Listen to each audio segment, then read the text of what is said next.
एक प्रेम जिसने प्रलय ला दी, एक त्याग जिसने त्रिलोक को हिला दिया, और एक कथा जो आज भी पर्व बनकर मनाई जाती है। जानिए उस अमर प्रेम की कहानी को। प्राचीन काल की बात है।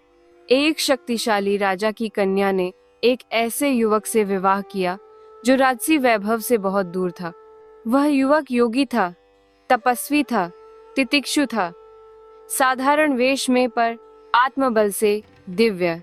संसार की दृष्टि में वह अद्भुत था, पर उस कन्या के लिए वह ही उसका सब कुछ था। समय बीता। एक दिन उस कन्या के पिता ने एक भव्य यज्ञ का आयोजन किया। उसने सभी राजाओं, देवों और महान जनों को आमंत्रित किया, पर जानबूझकर अपने दामाद को आमंत्रित नहीं किया। जब उस कन्या ने यह अपमान देखा, उसका हृदय टूट गया। सभा में खड़ी होकर उसने कहा, जिस सभा में मेरे स्वामी का अपमान हो, वहां मेरी कोई जगह नहीं, और अग्निकुंड में आत्माहुति दे दी। जब उस योगी युवक को यह समाचार मिला, उसकी आंखें बंद थीं, पर हृदय प्रज्वलित हो उठा। उसने संहारक रूप धारण किया, क्रोध, वेदना और तांडव से भरा हुआ। त्रिलोक कांप उठा, दिशाएं थर्रा गईं। लेकिन फिर उस क्रोध के नीचे छिपे शोक ने उसे हिमालय की ओर खींच लिया। वह चला गया, चुपचाप, एकांत में, ध्यान में लीन हो गया। यह कोई कहानी नहीं है, ये इतिहास है। एक ऐसा अमर प्रेम जो त्याग, पीड़ा और समर्पण से पवित्र हुआ। और आज भी जब हम हर साल एक पर्व के रूप में इस कथा को मनाते हैं, तब याद करते हैं उस दिन को जिस दिन यह प्रेम कथा अपने चरम तक पहुंची।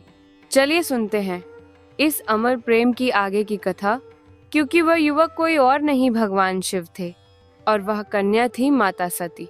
जब शिव को सती के आत्मदाह का समाचार मिला, उनका धैर्य, उनकी तितिक्षा सब जल उठी। शांत योगी अब रौद्र रूप में बदल चुका था।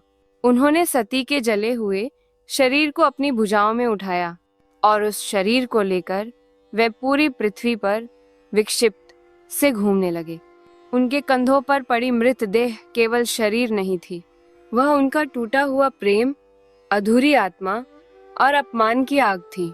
उनके रौद्र रूप से सृष्टि कांप उठी, दिशाएं डगमगाने लगीं, त्रिलोक हिल उठा, देवता भयभीत हो उठे।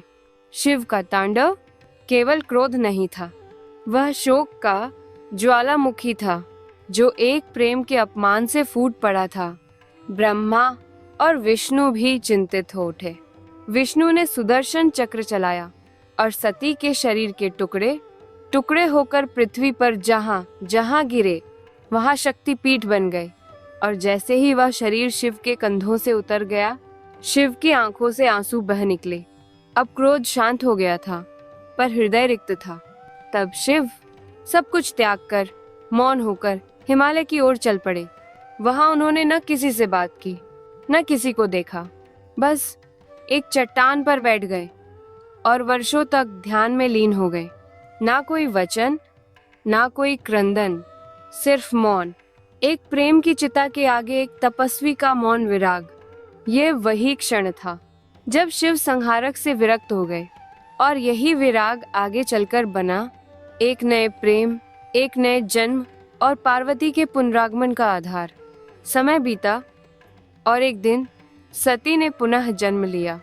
इस बार उन्होंने जन्म लिया राजा हिमवान के घर और माता मेनका की कोख से, एक कन्या के रूप में, जिसका नाम रखा गया पार्वती। बचपन से ही वह कुछ अलग थीं। जहां अन्य बालिकाएं महल की चकाचौंध में रमती थीं, पार्वती एक शांत शिला पर बैठकर ध्यान मग्न योगी की कल्पना किया करती। वह जानती थीं, उनके हृदय की गहराई में कोई है जिसे वह पहचानती हैं, लेकिन याद नहीं कर पा रही। समय बीतता गया। एक दिन उन्हें ज्ञात हुआ कि महादेव शिव एकांत में हिमालय की गुफा में ध्यानस्थ हैं, और तब पार्वती ने संकल्प लिया, मैं उन्हें फिर से पाऊंगी, लेकिन इस बार अपने तप और प्रेम से। उन्होंने राजसी वस्त्र त्याग दिए और जंगल में बैठ गईं। वर्षों तक कठिन तपस्या की, वनों में, वर्षा में, धूप में, बर्फ में। उन्होंने जल तक त्याग दिया।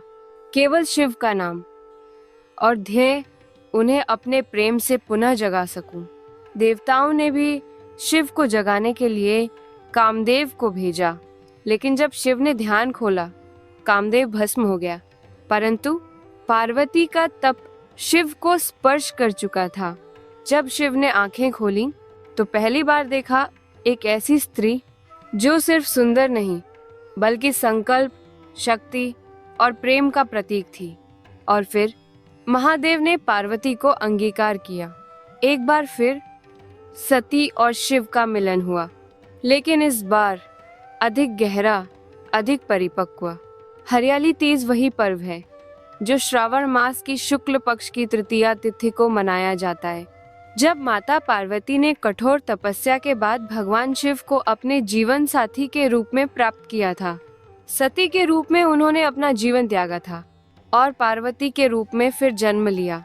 हरियाली तीज केवल व्रत या श्रृंगार नहीं है, ये उस नारी शक्ति की प्रतीक है जो प्रेम के लिए तप करती है, समर्पण करती है और अंततः स्वयं सृष्टि को दिशा देती है।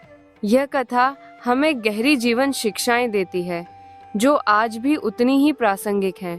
पहली शिक्षा, धर्म और अधर्म में फर्क पहचानना जरूरी है तथा आत्मसम्मान और स्वाभिमान सर्वोपरि है। माता सती ने यह स्पष्ट कर दिया कि धर्म का साथ देना और अधर्म का विरोध करना ही सही मार्ग है, और आत्मसम्मान और पति के सम्मान की रक्षा हेतु माता सती ने अग्नि में प्रवेश कर लिया। दूसरी शिक्षा यह मिलती है कि सच्चा प्रेम तपस्या है, केवल आकर्षण नहीं। माता पार्वती ने भगवान शिव को पाने के लिए वर्षों तक कठोर तप किया। यह दिखाता है कि सच्चे प्रेम में धैर्य, समर्पण और आत्मबल की आवश्यकता होती है। इस पावन कथा से तीसरी शिक्षा यह मिलती है कि विनम्रता और त्याग से ही ईश्वर प्रसन्न होते हैं। शिव को पाने के लिए पार्वती ने अहंकार नहीं, तपस्या और त्याग का मार्ग अपनाया। यह सिखाता है कि ईश्वर को पाने के लिए बाहरी वैभव नहीं, भीतर की सच्चाई चाहिए। तो इस हरियाली तीज पर हम सब अपने जीवन में समर्पण, धैर्य और प्रेम को अपनाएं और करें। शिव पार्वती से यही प्रार्थना की, हमें भी ऐसा प्रेम मिले जिसमें आत्मा जुड़े, अहंकार नहीं। जय माता पार्वती, हर हर महादेव। हरियाली तीज की शुभकामनाएं।